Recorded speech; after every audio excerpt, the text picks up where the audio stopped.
नमस्कार मेरे प्यारे श्रोताओं, आपका हमारे कुमार परिवार में दिल की गहराइयों से स्वागत है।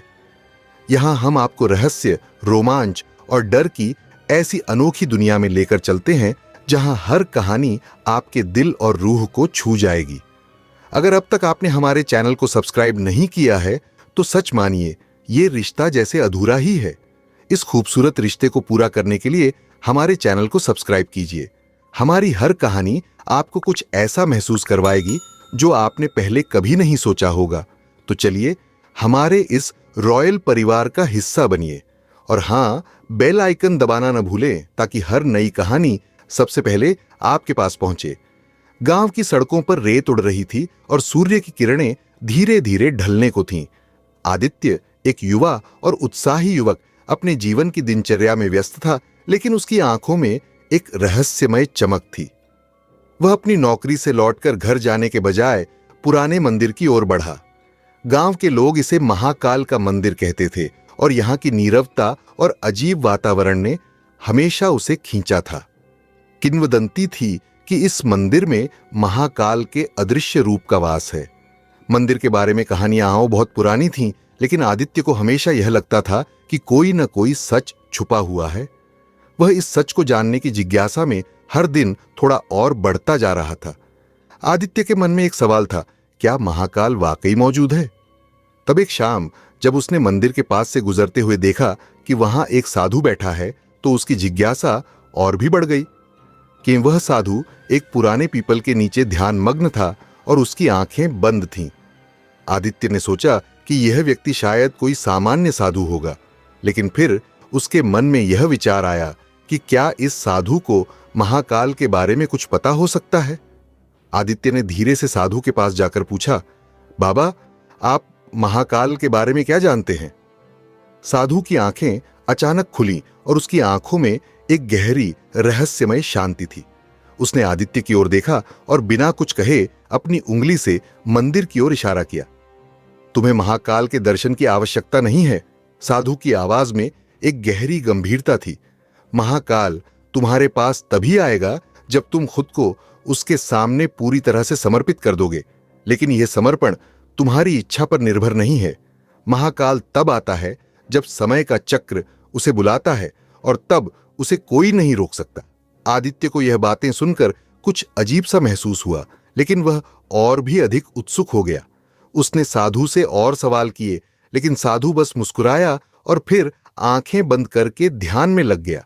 आदित्य ने एक गहरी सांस ली और तय किया कि वह इस रहस्य को जानकर रहेगा। वह रात को मंदिर वापस जाने का विचार कर चुका था।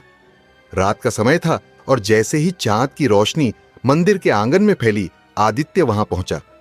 मंदिर में अजीब सा सन्नाटा था और उसके दिल की धड़कन तेज हो गई थी।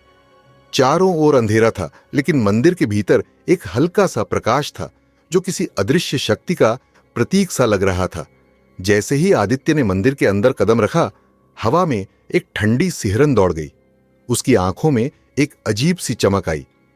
क्या यह वही महाकाल का प्रभाव था जिसे वह सुनता आ रहा था? तभी अचानक मंदिर के प्रांगण में एक आवाज गूंजने लगी, आ गया तू? यह आवाज नहीं, बल्कि जैसे भीतर से निकल रही कोई गहरी गूंजती हुई सांस थी। आदित्य ने जल्दी से पलटकर देखा, लेकिन वहां कोई नहीं था। उसके भीतर एक डर और जिज्ञासा का मिला जुला एहसास था। वह धीरे धीरे अंदर की ओर बढ़ने लगा। मंदिर का वातावरण और भी घना हो गया था। दीवारों पर चिपके पुराने चित्र और मूर्तियां जैसे जागृत हो उठीं।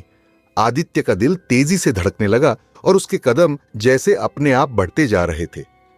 वह एक पुजारी के पास पहुंचा जो एक काले पत्थर की मूर्ति के सामने बैठा था। पुजारी ने आदित्य को देखा और फिर बोला, तुम भी आ गए, समय आ चुका है। महाकाल तुम्हें अपनी राह दिखाएगा। आदित्य ने घबराते हुए पूछा, क्या आप सच में मानते हैं कि महाकाल हमें देखता है? क्या वह हमारे पास आ सकता है? पुजारी ने शांति से जवाब दिया, महाकाल हर समय हमारे साथ होता है, लेकिन हम उसे महसूस नहीं कर पाते। जब समय आता है, वह अपने अनुयायियों को दर्शन देता है, पर ध्यान रखना, उसका दर्शन कभी आसान नहीं होता। महाकाल के दर्शन के बाद तुम्हारा जीवन पहले जैसा नहीं रहेगा। आदित्य ने पुजारी की बातों को अनसुना किया और मंदिर के अंदर और गहरे में जाने की सोची। उसे लगा कि अब वह महाकाल के दर्शन के करीब पहुंच चुका है। अचानक मंदिर के भीतर से एक भयानक आवाज गूंजी। यह आवाज किसी मानव की नहीं बल्कि कुछ और ही थी। आदित्य ने घबराकर अपने कदम पीछे खींचे, लेकिन फिर भी उसके भीतर एक ताकत खींचती चली जा रही थी। क्या वह महाकाल के दर्शन से पहले वापस लौट पाएगा या वह उसकी शक्तियों के सामने हार जाएगा?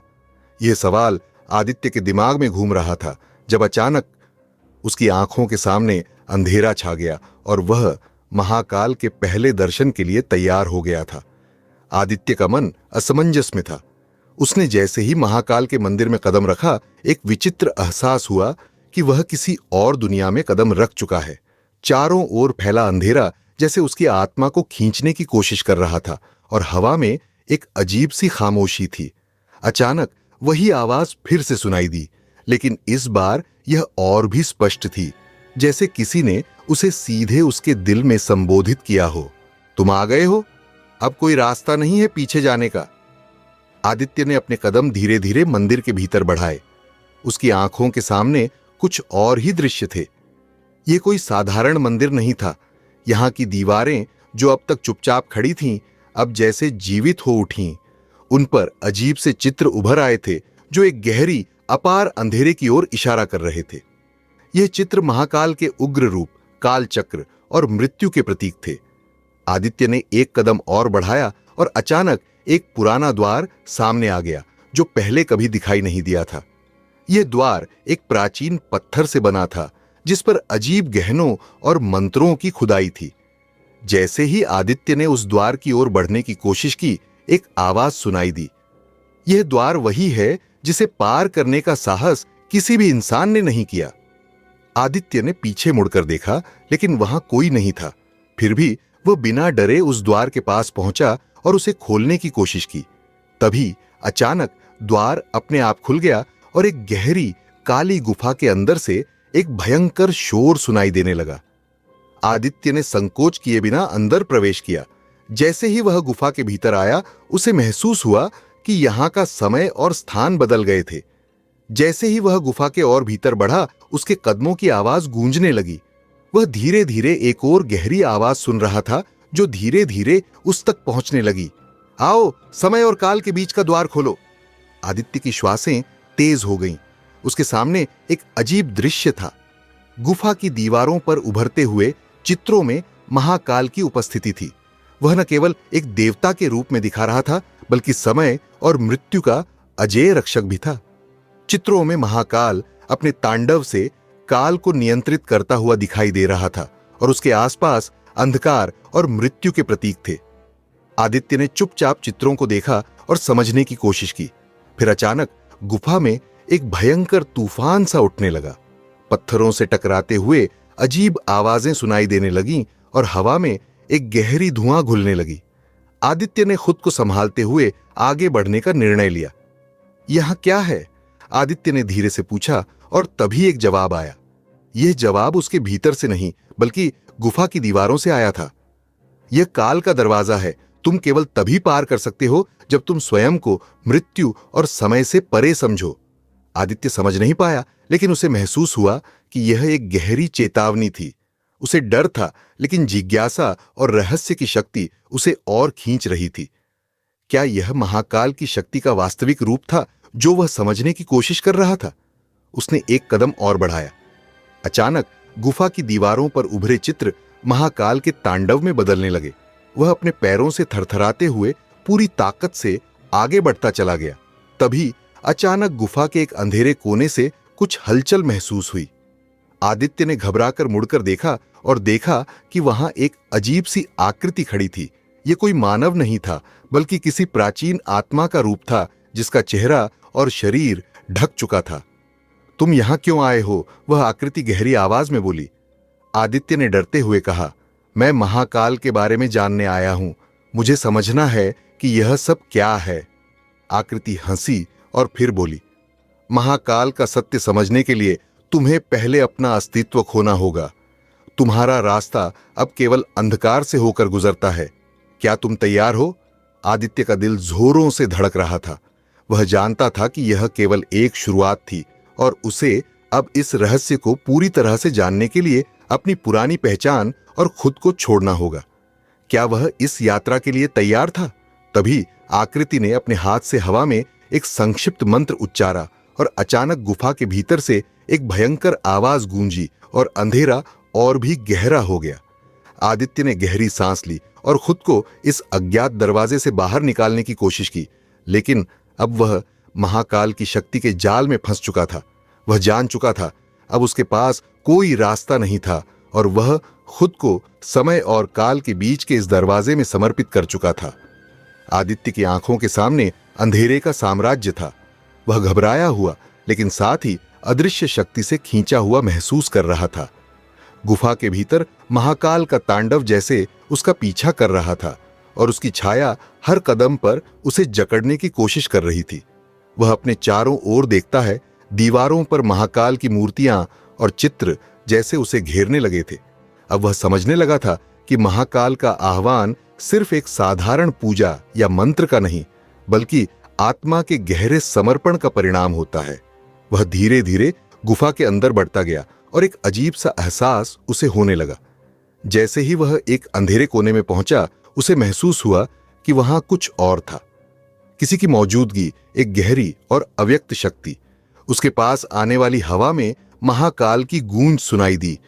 आ गए तुम, आत्मा का दरवाजा अब खोलो।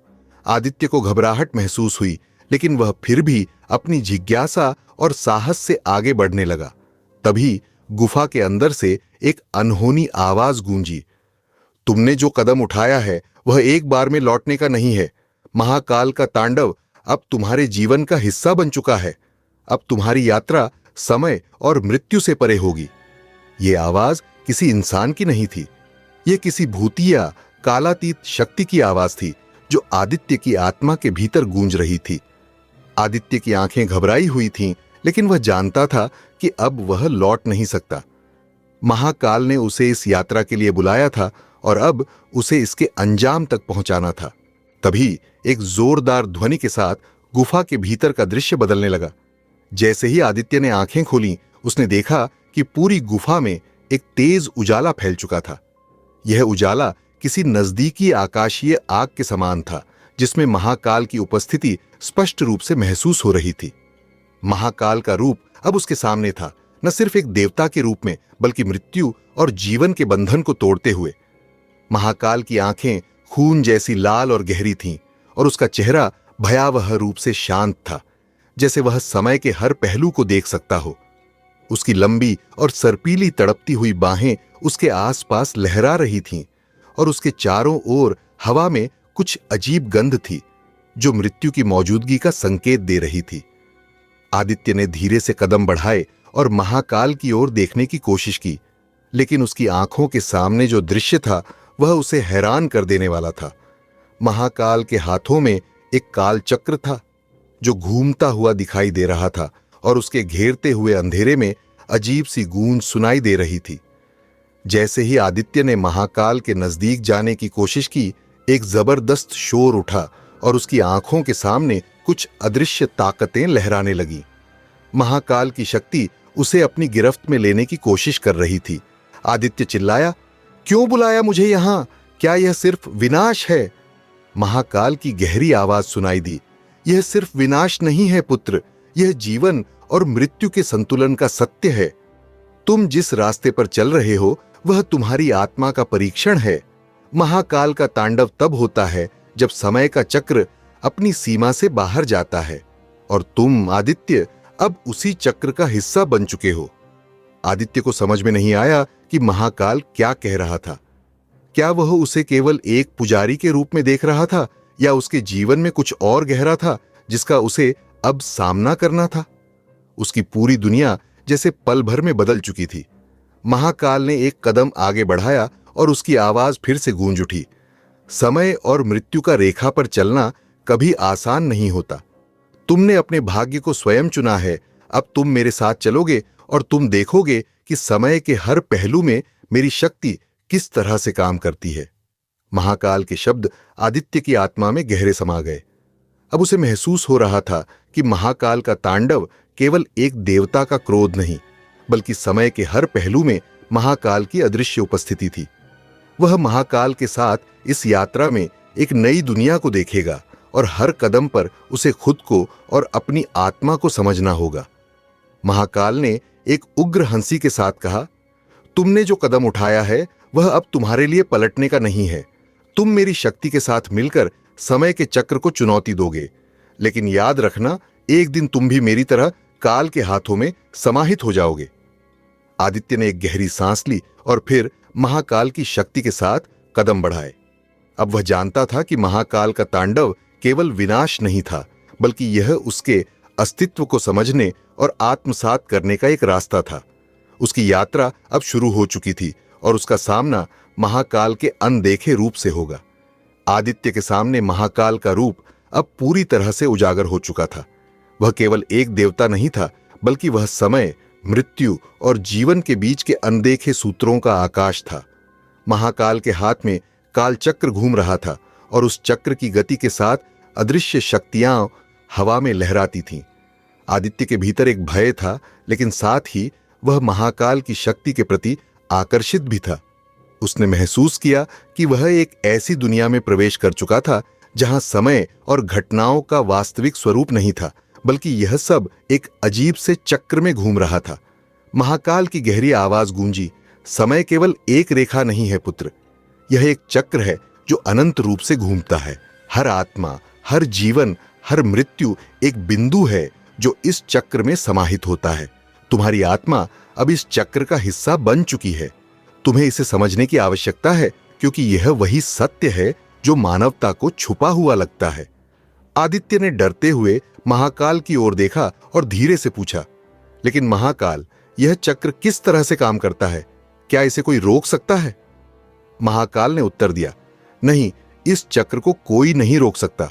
समय का यह चक्र अनंत है और जब यह घूमता है तो हर चीज का अंत और शुरुआत होती है।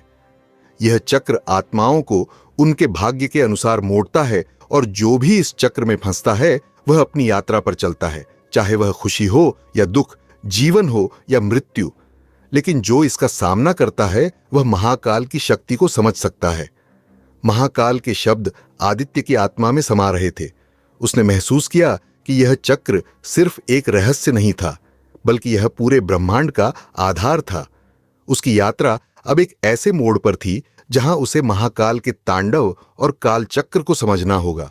उसकी आंखों में सवाल थे, लेकिन महाकाल का रूप उसे पूरी तरह से निश्चल करता गया। महाकाल ने अपनी हाथों की हड्डियों से कालचक्र को घुमाया और अचानक चारों ओर गहरी धुंध फैल गई। आदित्य को लगा जैसे वह एक नई दुनिया में प्रवेश कर रहा हो। उसने देखा कि समय के हर पहलू में बदलाव हो रहा था। वर्तमान, अतीत और भविष्य जैसे एक दूसरे से टकरा रहे थे। समय का वह चक्र उसे एक अदृश्य रास्ते पर ले जा रहा था, जहां हर कदम पर उसे अपनी यात्रा के बारे में कुछ नया समझने को मिल रहा था। यह सब क्या है? आदित्य ने घबराते हुए पूछा, क्या हम समय के भीतर यात्रा कर रहे हैं? महाकाल की आवाज ने उत्तर दिया, समय केवल एक रेखा नहीं है आदित्य, यह एक चक्र है जो अनंत गति से घूमता रहता है। हर आत्मा इस चक्र के अंतर्गत आती है, लेकिन कुछ आत्माएं समय के बाहर जाकर सत्य को समझने की कोशिश करती है, और तुम आदित्य उन आत्माओं में से एक हो। महाकाल ने फिर से कालचक्र को घुमाया और एक नई धुंध का आगमन हुआ। आदित्य ने देखा कि चारों ओर बेतहाशा घटनाएं घट रही थीं। उसने देखा कि एक समय में वह खुद अपने बचपन में था और फिर अगले ही पल वह एक वृद्ध व्यक्ति बन गया था। घटनाएं इतनी तेजी से घट रही थीं कि आदित्य कुछ समझ नहीं पा रहा था। वह देख रहा था कि वह जीवन के विभिन्न पहलुओं को जी रहा था। कभी वह अपने परिवार के पास था, कभी वह अकेला था, कभी उसने मृत्यु का सामना किया और कभी वह फिर से जी उठा। यह सब क्या है महाकाल? आदित्य ने चिल्लाते हुए पूछा, क्या यह सब सच है? क्या यह केवल एक भ्रम है? महाकाल की गहरी हंसी गूंजी, यह भ्रम नहीं है आदित्य, यह समय का सत्य है। समय और मृत्यु के बीच कोई रेखा नहीं होती, सब कुछ एक चक्र में घूमता है और जो इसे समझ पाता है वह महाकाल की शक्ति को महसूस करता है। आदित्य के मन में एक सवाल उठता है, क्या वह इस चक्र से बाहर निकल सकता था? क्या वह समय के इस अदृश्य चक्र में फंसकर अपनी यात्रा को जारी रखेगा या उसे कुछ और मार्ग मिलेगा? महाकाल ने फिर से अपनी आंखें खोलते हुए कहा, तुमने जो यात्रा शुरू की है वह तुम्हारी आत्मा के अंत से परे जाती है। तुम्हें समय के इस चक्र को समझने की जरूरत है, लेकिन याद रखना, जब तुम इसका सामना करोगे तुम्हें अपनी हर एक याद, हर एक अनुभव और हर एक विचार को त्यागना होगा, क्योंकि जो इस चक्र से बाहर निकलता है वह केवल एक शुद्ध आत्मा ही हो सकती है। आदित्य ने गहरी सांस ली। उसके भीतर अब एक अदृश्य ताकत थी जो उसे महाकाल के शब्दों पर विचार करने के लिए मजबूर कर रही थी। वह महसूस कर रहा था कि महाकाल का तांडव केवल विनाश नहीं, बल्कि यह आत्मा के भीतर एक नया जन्म लेने की प्रक्रिया है। महाकाल ने एक बार फिर काल चक्र को घुमाया और अचानक चारों ओर अंधकार छा गया। आदित्य की आंखों के सामने समय और घटनाएं एक नई दिशा में मोड़ रही थीं। वह जानता था कि अब उसके लिए कोई पलटाव नहीं था। उसकी यात्रा समय और काल के चक्र के भीतर थी और वह इसे पूरी तरह से समझने के लिए तैयार था। आदित्य का दिमाग अब पूरी तरह से भ्रमित था। महाकाल के काल चक्र में प्रवेश करने के बाद वह समय और मृत्यु के बीच की रेखाओं को समझने की कोशिश कर रहा था। चारों ओर अंधकार था और उसे महसूस हो रहा था जैसे वह किसी अन्य दुनिया में था, जहां समय अपनी गति से नहीं बल्कि महाकाल की इच्छाओं से चलता था। महाकाल के शब्द उसके कानों में गूंज रहे थे। समय कोई रेखा नहीं है आदित्य, यह एक चक्र है जो अनंत काल तक घूमता है। तुमने इस चक्र में प्रवेश किया है और अब तुम्हें इसे पार करना होगा। आदित्य का दिल धड़क रहा था। वह जानता था कि महाकाल की शक्ति से बचने का कोई रास्ता नहीं था। अब वह इस चक्र में बंध चुका था और हर कदम पर महाकाल की शक्ति उसे अपनी ओर खींचती जा रही थी। उसने गहरी सांस ली और महाकाल की उपस्थिति का सामना करने के लिए खुद को तैयार किया। फिर अचानक काल चक्र की घड़ी की गति तेज हो गई। चारों ओर समय और घटनाओं के असंख्य मोड़ उभरने लगे। आदित्य को लगा जैसे वह एक बड़े तूफान के बीच फंसा हो, जहां हर दिशा अराजक थी। उसे अपने अतीत, वर्तमान और भविष्य की झलकियां वो दिख रही थीं, जैसे वह खुद एक दूसरे की परछाई बन चुका हो। आदित्य ने अपने आप से कहा, क्या यह सब सच है? क्या मैं वाकई समय के उस चक्र के भीतर हूं, जहां सब कुछ केवल महाकाल की इच्छाओं के अनुसार घटित होता है? महाकाल की गहरी आवाज फिर से सुनाई दी, यह तुमसे अधिक गहरा है आदित्य। तुमने इस यात्रा को स्वयं चुना है। अब तुम्हें इसे समझने की जरूरत है। जब तुम समय और मृत्यु के बीच फंसे हो तो तुम्हारी आत्मा की परीक्षा होती है। तुम देखोगे कि तुम्हारा सामना केवल समय से नहीं बल्कि मृत्यु से भी होगा। महाकाल के शब्द जैसे आदित्य के शरीर को जकड़ रहे थे। वह अब समझने लगा था कि महाकाल का तांडव केवल एक उग्र क्रोध नहीं था, बल्कि यह एक प्रक्रिया थी, एक ऐसी परीक्षा जो उसे अपनी आत्मा की सच्चाई से मिलवाने वाली थी। तभी अचानक उसकी आंखों के सामने एक भयंकर दृश्य उभर आया। उसने देखा कि वह एक श्मशान भूमि में खड़ा था, जहां हर दिशा में मृतात्माएं अपनी गति से भटक रही थीं। कुछ आत्माएं अंधेरे में खो गई थीं, तो कुछ अपनी पुरानी यादों में उलझी हुई थीं। यह सब कुछ उसे अपने जीवन के अंधेरे पहलुओं का एहसास दिला रहा था। यह क्या है? आदित्य ने घबराते हुए पूछा। महाकाल ने उत्तर दिया, यह तुम्हारा सामना मृत्यु से है। तुम देख रहे हो कि मृतात्माएं समय की रेखा से बाहर निकल चुकी है और अब वे उस अंधकार में खो चुकी हैं जहां कोई रास्ता नहीं है। तुम भी इसी चक्र का हिस्सा बन चुके हो, लेकिन यह तुम्हारे ऊपर है कि तुम इसे कैसे पार करते हो। आदित्य का दिल धड़क रहा था। उसने देखा कि श्मशान में कुछ मृतात्माएं उसे देख रही थीं। उनमें से एक आत्मा उसकी ओर बढ़ी और बोली, तुम हमें क्या सिखाओगे? क्या तुम हमें समय के चक्र से बाहर निकलने का रास्ता दिखाओगे? आदित्य ने चौंकते हुए पूछा, क्या तुम मुझे यह बताने आए हो कि क्या मुझे यहां से बाहर निकलने का कोई रास्ता है? आत्मा ने उत्तर दिया, यह सब तुम्हारे अंदर है, लेकिन तुम्हें अपना डर और भ्रम छोड़ना होगा। केवल तभी तुम काल के इस चक्र को पार कर सकोगे। आदित्य की आंखों में एक नई रोशनी आई। वह समझने लगा कि महाकाल का तांडव और कालचक्र उसे अपनी आत्मा की गहराई को समझने के लिए भेजा गया था। उसे अपनी यात्रा में कोई आसान रास्ता नहीं मिलेगा, लेकिन वह समय और मृत्यु के इस जाल को पार करने के लिए तैयार था। आत्मा ने फिर से कहा, तुम्हारे रास्ते में मृत्यु है, लेकिन यह केवल एक अंत नहीं है, यह एक नई शुरुआत है। तुम अपने भीतर के सत्य को देख पाओ तो तुम काल से बाहर निकलने का रास्ता खोज सकते हो। आदित्य ने गहरी सांस ली और उस आत्मा का सामना करते हुए बोला, मैं तैयार हूं, मुझे इस चक्र को पार करना होगा और मैं यह समझने के लिए यहां हूं कि महाकाल का तांडव वास्तव में क्या है। तभी महाकाल की आवाज गूंज उठी, तुमने सही रास्ता चुना है आदित्य। अब तुम्हें समय और मृत्यु के द्वार से गुजरना होगा, लेकिन याद रखना, यह द्वार तुम्हारे आत्मा के सत्य को जानने की परीक्षा होगी। महाकाल के शब्दों के साथ श्मशान भूमि का दृश्य बदलने लगा। अंधकार में हलचल बढ़ने लगी और अचानक आदित्य को लगा कि वह अब एक नए द्वार के पास खड़ा है। यह द्वार समय और मृत्यु के बीच था, एक ऐसा द्वार जहां से गुजरने के बाद उसे अपने अस्तित्व के बारे में एक नई समझ प्राप्त होनी थी। आदित्य का दिल तेजी से धड़क रहा था।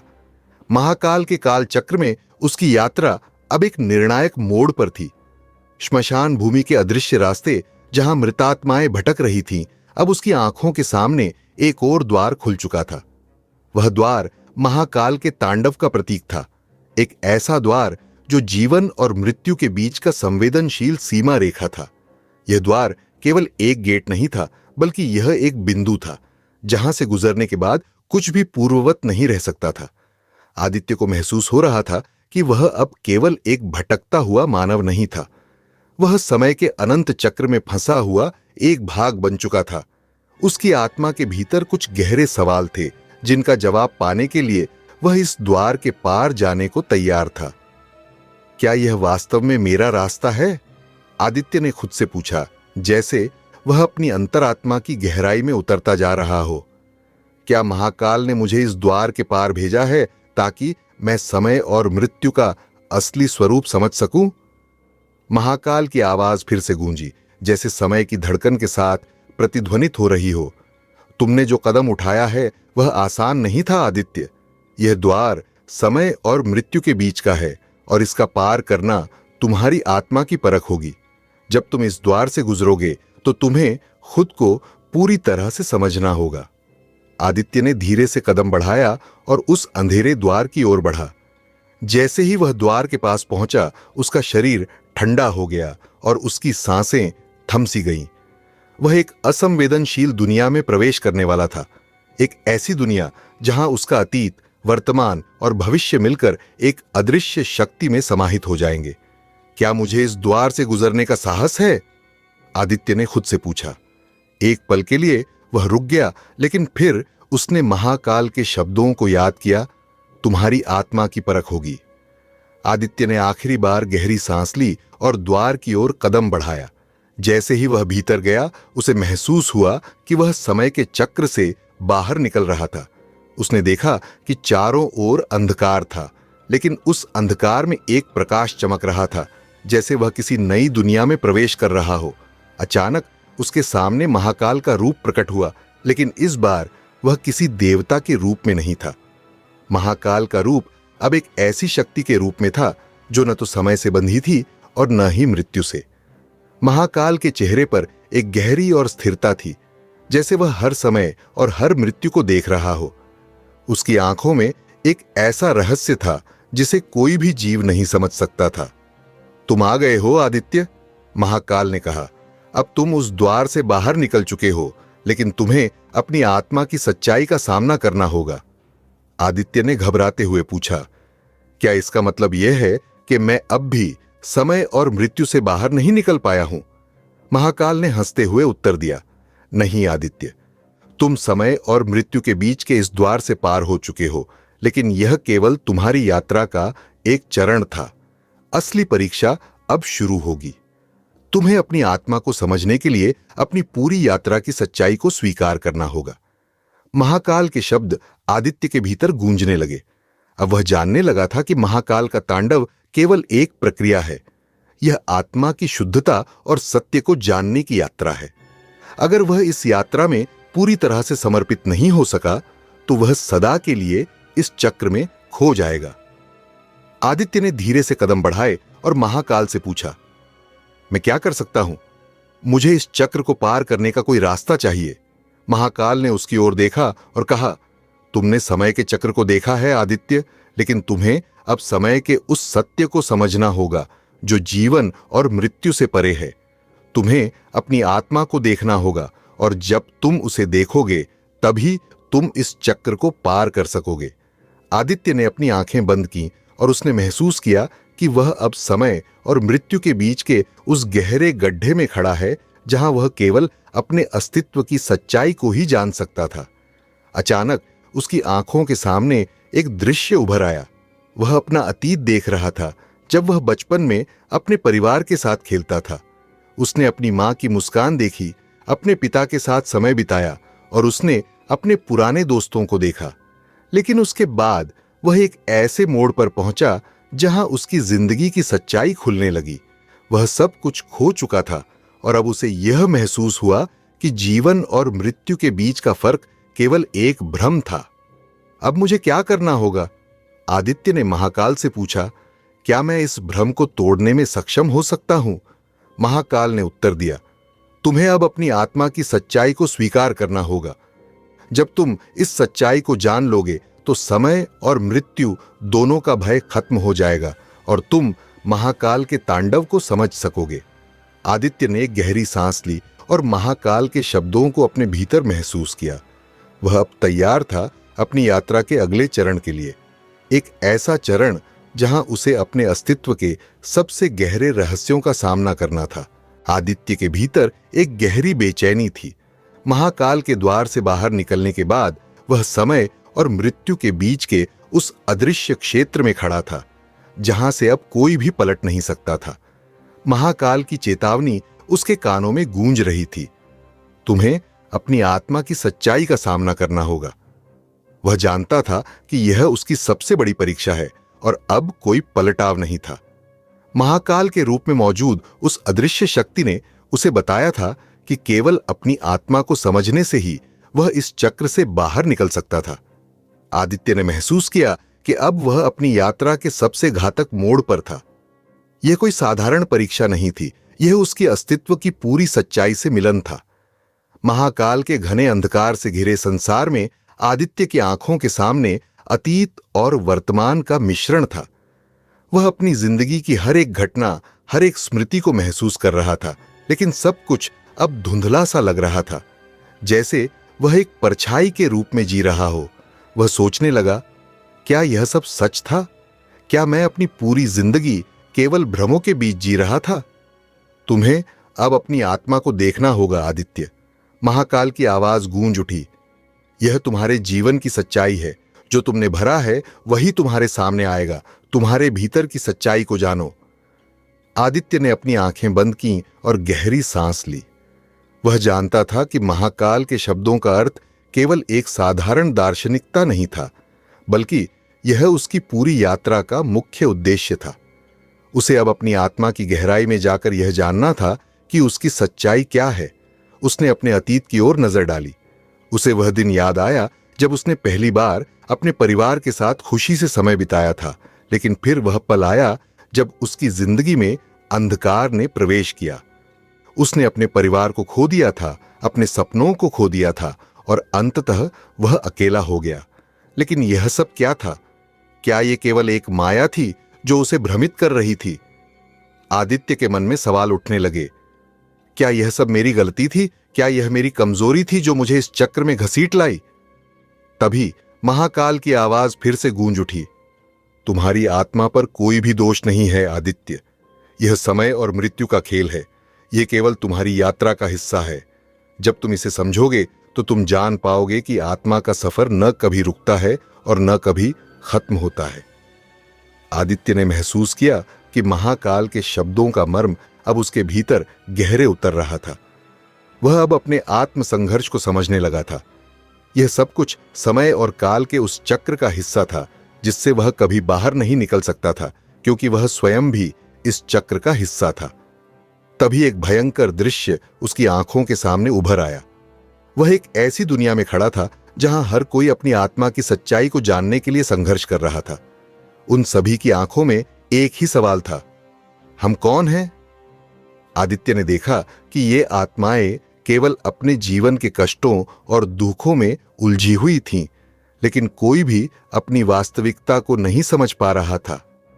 ये क्या है महाकाल? आदित्य ने पूछा। क्या ये आत्माएं भी उसी चक्र में फंसी हुई हैं जहां मैं हूं? महाकाल ने उत्तर दिया, यह तुम्हारी आत्मा की स्थिति है आदित्य। जब तुम अपने भीतर की सच्चाई को नहीं समझते तो तुम भी इन आत्माओं की तरह भ्रमित हो जाते हो। आत्मा के भीतर गहरी अंधकार होती है जो केवल सत्य को जानने के बाद ही दूर हो सकती है। आदित्य ने सोचा, क्या यही वह सच है जिसे मैं जानने के लिए यहां आया हूं? उसने अपने भीतर झांका और महसूस किया कि उसका सबसे बड़ा डर उसकी असहायता और अकेलापन था। यह डर उसे अब तक लगातार कचोट रहा था, लेकिन अब वह समझने लगा था कि यही उसकी आत्मा की सच्चाई थी। यह अकेलापन, यह डर, यह दर्द, सब कुछ महाकाल के चक्र का हिस्सा था। महाकाल ने अपनी असीम शक्ति से आदित्य को घेर लिया और उसे गहरी शांति का अनुभव कराया। समझो आदित्य, महाकाल ने कहा, तुम्हारा डर और असहायता तुम्हारे भीतर की ताकत को पहचानने की प्रक्रिया है। यह यात्रा तुम्हें अपने आत्मा के गहरे रहस्यों से मिलवाने के लिए थी और अब तुम इसे समझ चुके हो। आदित्य ने अपनी आंखें खोली। अब वह जान चुका था कि उसकी आत्मा के भीतर जो भय था वही उसे इस चक्र से बाहर निकालने का मार्ग था। उसने अपने डर को पहचान लिया था और अब वह इसे पार करने के लिए तैयार था। महाकाल की आवाज उसके कानों में गूंज उठी, तुमने अपनी आत्मा की सच्चाई को जान लिया है आदित्य। अब तुम इस चक्र से बाहर निकल सकते हो। यह यात्रा तुम्हारी परीक्षा थी और तुमने इसे पार किया है। समय और मृत्यु का चक्र अब तुम्हारे लिए कोई भय नहीं होगा। आदित्य ने गहरी सांस ली और उसने महसूस किया कि वह अब उस चक्र से बाहर निकलने के लिए तैयार था। वह महाकाल के तांडव को समझ चुका था और अब वह आत्मा की स्वतंत्रता की ओर चल दिया। आदित्य ने गहरी सांस ली। महाकाल के तांडव के सभी उफान, सभी विस्फोट अब उसके भीतर स्थिरता में बदल चुके थे। वह अब जान चुका था कि महाकाल का तांडव कोई आक्रोश नहीं था, बल्कि एक जीवन की प्रक्रिया थी, समय और मृत्यु का निरंतर परिवर्तन। उसे इस यात्रा ने केवल अपने भीतर की सच्चाई को समझने का अवसर दिया था और वह अब उस सच्चाई को जीने के लिए तैयार था। महाकाल के दर्शन से आदित्य की आत्मा में एक अजीब सा बदलाव आ चुका था। वह समझ चुका था कि मृत्यु और जीवन के बीच की रेखा केवल एक भ्रम थी। जीवन और मृत्यु दोनों काल के चक्र में घूमते रहते हैं और यही काल, यही महाकाल वह शक्ति थी जो पूरे ब्रह्मांड को नियंत्रित करती थी। आदित्य अब महाकाल की शक्ति को महसूस कर रहा था, लेकिन वह भी समझ चुका था कि यह शक्ति केवल उसके भीतर से आती थी और उसे अब इस शक्ति का सही इस्तेमाल करना था। महाकाल ने उसकी ओर देखा और कहा, आदित्य, तुमने अपने भीतर की सच्चाई को पहचान लिया है। अब तुम इस चक्र से बाहर निकल सकते हो, लेकिन याद रखना, यह यात्रा तुम्हारे जीवन का एक नया अध्याय शुरू करेगी। तुम उस शक्ति को पहचान चुके हो जो समय और मृत्यु के परे है। अब तुम्हें इसे अपने जीवन में लागू करना होगा। आदित्य ने सिर झुका लिया और उसकी आंखों में एक नई चमक थी। उसने महसूस किया कि उसे अब उस शक्ति का सामना नहीं करना था, बल्कि उसे समझकर अपने जीवन का हिस्सा बनाना था। वह जान चुका था कि महाकाल का तांडव केवल एक आंतरिक प्रक्रिया थी और उसे अब इस प्रक्रिया को समझकर उसे अपने जीवन में लाना था। यही थी असली स्वतंत्रता, आत्मा का सत्य जानना और उसे अपनाना। महाकाल ने अपनी छाया को पीछे हटाया और कहा, तुम्हारा समय इस चक्र से बाहर निकलने का आ गया है। तुम अब एक नई यात्रा पर चलने वाले हो, जहां तुम अपनी आत्मा को फिर से उस शक्ति से जोड़ सकोगे। इस यात्रा में तुम जो भी चुनोगे वही होगा, लेकिन ध्यान रखना, तुम्हारी आत्मा की सच्चाई अब तुम्हारे मार्ग को दर्शाएगी। आदित्य ने आंखें बंद की और फिर धीरे धीरे उस अंधेरे से बाहर निकलने का प्रयास किया। जैसे ही वह महाकाल की उपस्थिति से बाहर आया, उसे चारों ओर का वातावरण बदलता हुआ महसूस हुआ। वह फिर से उस दुनिया में लौट आया जहां उसने अपना जीवन शुरू किया था, लेकिन अब यह दुनिया उसे अलग लग रही थी। उसे महसूस हो रहा था कि अब हर चीज में एक अलग गहराई है और वह अब अपनी आत्मा के साथ पूरी तरह से जुड़ा हुआ था। क्या यह सच में हुआ? आदित्य ने अपने भीतर से पूछा। क्या अब मुझे अपने जीवन के उद्देश्य का पता चला? महाकाल की आवाज फिर से उसकी मानसिक गूंज में गूंज उठी। तुम्हारी यात्रा अभी खत्म नहीं हुई आदित्य, यह केवल तुम्हारी परीक्षा का अंत था। अब तुम अपने जीवन के उद्देश्य को पहचान सकोगे और तुम इसे समझ सकोगे कि समय और मृत्यु की अवधारणा केवल एक भ्रम है। आदित्य ने अपनी आंखें खोलीं और चारों ओर देखा। वह उसी जगह पर खड़ा था जहां उसने अपनी यात्रा की शुरुआत की थी, लेकिन अब वह वही आदित्य नहीं था। वह अब जान चुका था कि समय और मृत्यु के परे एक असीम सत्य था और वह सत्य उसके भीतर था। वह धीरे धीरे चलने लगा, जैसे वह अब अपने जीवन की नई राह पर चलने को तैयार हो। उसके भीतर एक नई शक्ति थी, एक नई समझ थी और वह जानता था कि अब उसे अपने जीवन को उसी सत्य के साथ जीना होगा जो उसने महाकाल से सीखा था। उसे अब अपनी आत्मा की स्वतंत्रता को समझना था और इस स्वतंत्रता को जीवन में लाना था। महाकाल का तांडव अब आदित्य के भीतर एक शांति बन चुका था। हर चीज अब एक नई रोशनी में चमक रही थी। जीवन और मृत्यु के बीच का भेद अब उसे स्पष्ट दिख रहा था। वह अब जान चुका था कि सत्य केवल एक दृष्टिकोण नहीं है, बल्कि एक अनुभव है, और इस अनुभव को समझने के बाद ही वह अपने अस्तित्व को पूरी तरह से स्वीकार कर सकता था। आदित्य की यात्रा अब समाप्त हो चुकी थी, लेकिन उसका वास्तविक जीवन अब शुरू हो रहा था।